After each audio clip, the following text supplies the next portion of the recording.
दोस्तों स्वागत करता हूं आप सभी का। बहन कुमारी मायावती जी अपने फैसलों के लिए जानी जाती हैं। उत्तर प्रदेश की 4 बार मुख्यमंत्री रहीं बहुजन समाज पार्टी की सुप्रीमो मायावती जी एक बार फिर से अपने फैसलों को लेकर चर्चा में बनी हुई हैं। आज उन्होंने एक ऐसा फैसला लिया जिसके बाद देश का बहुजन समाज हैरान रह गया।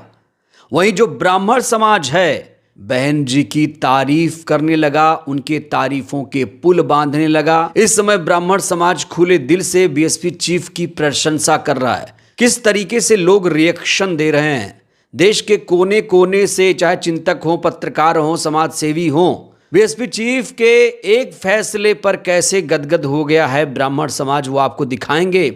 साथ ही साथ कुछ बहुजन पत्रकारों के रिएक्शन भी आपको दिखाएंगे। लेकिन बहुत सारे ऐसे लोग हैं जो बहन जी के इस फैसले से सहमत नहीं हैं। तो सबसे पहले हम उन लोगों की बात करते हैं जो लोग बीएसपी चीफ से बहुत ज़्यादा खुश नज़र आ रहे हैं। बड़ा सवाल यह है, क्या ब्राह्मण समाज सिर्फ बहन जी की तारीफ करेगा या फिर उन्हें आने वाले चुनाव में वोट देकर सत्ता तक भी पहुंचाएगा? तो चलिए आपको दिखाते हैं इस समय सोशल मीडिया पर कैसे कैसे लोग रिएक्ट कर रहे हैं। यहाँ देखिए एक तस्वीर शेयर की गई है जिसमें बीएसपी चीफ को एक ब्राह्मण व्यक्ति के साथ दिखाया गया है। उनके आंसू पोंछते हुए नजर आ रही हैं। हालांकि जो बहन जी की विचारधारा से सहमत नहीं हैं, जो उन्हें कहीं ना कहीं पसंद नहीं करते हैं, उन्होंने अलग तरीके से बीएसपी चीफ पर तंज कसना शुरू कर दिया है। यहाँ देखिए एक कोई प्रयाग है सोशल मीडिया पर, ये लिखते हैं कहो दिल से मायावती फिर से, और बीएसपी को लिखा गया है ब्राह्मण समाज पार्टी। बीएसपी को बहुजन समाज पार्टी कहते हैं, लेकिन यहाँ पर देखिए ब्राह्मण समाज पार्टी लिख रहे हैं, कह रहे हैं कहो दिल से मायावती फिर से। तो अपना अपना अंदाज है लोगों का। लेकिन मैं आपको उन लोगों की प्रतिक्रिया खास तौर से दिखाना चाहता हूँ जो लोग वाकई बहन जी के फैसले से गदगद नजर आ रहे हैं। लेकिन इससे पहले मैं आपको पूरा मामला समझा देता हूं। दोस्तों एक फिल्म आने वाली है घूसखोर पंडित, जिसको लेकर ब्राह्मण समाज में ज़बरदस्त तरीके से नाराज़गी है। हालांकि लखनऊ में इस फिल्म के खिलाफ एफआईआर भी दर्ज कर ली गई है। अब इस फिल्म को बैन करने की डिमांड भी की जा रही है। हालांकि कहा यह भी जा रहा है कि डायरेक्टर की तरफ से भी सफाई आ चुकी है। डायरेक्टर साहब कह रहे हैं कि हम टाइटल को बदल देंगे। यानी जो प्रदर्शन आंदोलन किया ब्राह्मण समाज ने, उसका असर नजर आया, उसका असर हुआ। और बीएसपी चीफ ने जिस तरीके से रिएक्शन दिया, लोग कह रहे हैं भाई इसका भी असर हुआ। तो कुल मिलाकर जो घूसखोर पंडित टाइटल है वो बदल जाएगा। अब मैं आपको ब्राह्मण समाज की प्रतिक्रिया दिखाना चाहता हूं। वो ब्राह्मण समाज जिसे भारतीय जनता पार्टी का वोट बैंक माना जाता है। कहा जाता है ये बीजेपी के साथ ही रहेगा, कोई कुछ भी कर दे ये बीजेपी के साथ रहेगा। लेकिन अचानक वो बीएसपी सुप्रीमो की जब तारीफ कर रहा है तो लोग ये भी कह रहे हैं कि अब ब्राह्मण समाज बीएसपी के साथ आ जाएगा। तो ब्राह्मण समाज किस तरीके से रिएक्शन दे रहा है, यहाँ देखिए एक कोई देवांशी तिवारी हैं, वो लिखती हैं कि ब्राह्मणों के वोट से सत्ता तक पहुंचने वाले ठेकेदार नेता आज चुप क्यों हैं? नेटफ्लिक्स की घूसखोर पंडित जैसी अपमानजनक फिल्म पर एक शब्द नहीं, लेकिन बहन जी ने ब्राह्मण समाज के सम्मान के लिए आवाज़ उठाकर बता दिया नेता वही जो हर समाज के साथ खड़ा हो, सिर्फ वोट के लिए नहीं।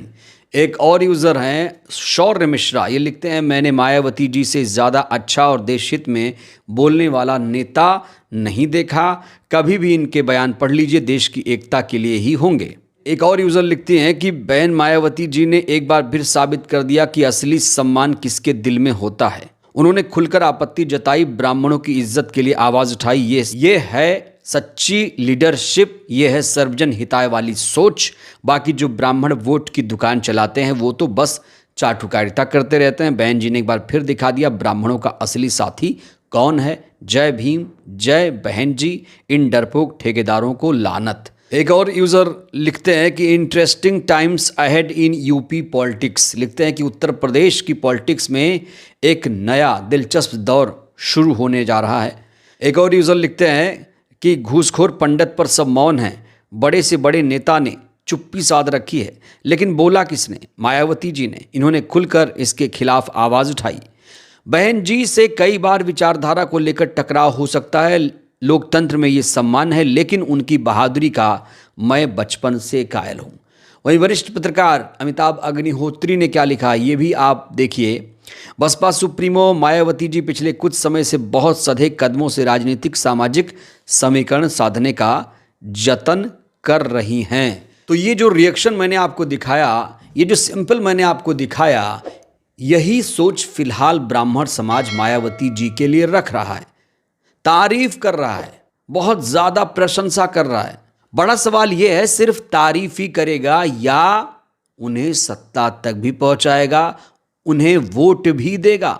इस बीच बहन जी से जो लोग नाराज हैं, वो लोग किस तरीके से प्रतिक्रिया दे रहे हैं, ये भी आपको बताते हैं। एक यूजर हैं रिस्की यादव, ये लिखते हैं, फिल्म डायरेक्टर नीरज पांडे ब्राह्मण, फिल्म राइटर नीतीश शाह कश्मीरी पंडित, फिल्म प्रोड्यूसर ब्राह्मण, लीड रोल मनोज बाजपेयी ब्राह्मण, लेकिन तकलीफ मायावती जी को हो रही है, जबकि दलितों के लिए कभी स्टैंड नहीं लेती। सरकार में आ गई तो मलाई कौन खाएगा।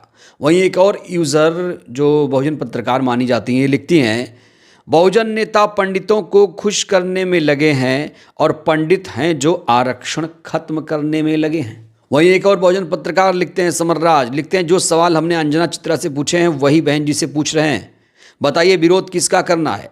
ब्राह्मण राइटर, ब्राह्मण डायरेक्टर, ब्राह्मण प्रोड्यूसर, घूसखोर पंडित बनाने के लिए जिम्मेदार कौन, बवाल मचाने वाले ब्राह्मण प्रोटेस्टर, ब्राह्मण एंकर, इसमें किसी और का क्या रोल है। हालांकि जो लोग बहन जी के साथ हैं वो ये कह रहे हैं कि अगर घूसखोर अहीर इस फिल्म का नाम रख दिया जाए, घूसखोर मुसलमान रख दिया जाए, घूसखोर जाटव रख दिया जाए, क्या तब भी लोग इस फिल्म का विरोध नहीं करेंगे, जो लोग अभी इस फिल्म के सपोर्ट में खड़े नजर आ रहे हैं। बीएसपी सुप्रीमो के तमाम सपोर्टर यही बात लिख रहे हैं कि बहन जी ने जो फैसला लिया वो सही फैसला है, सटीक फैसला है।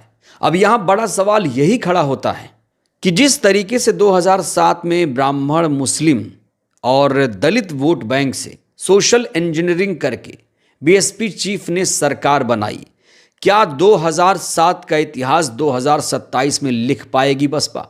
और कहीं ऐसा तो नहीं कि ब्राह्मणों को खुश करने के चक्कर में जो बाकी वोट बैंक है उसमें भी सेंध लग जाए।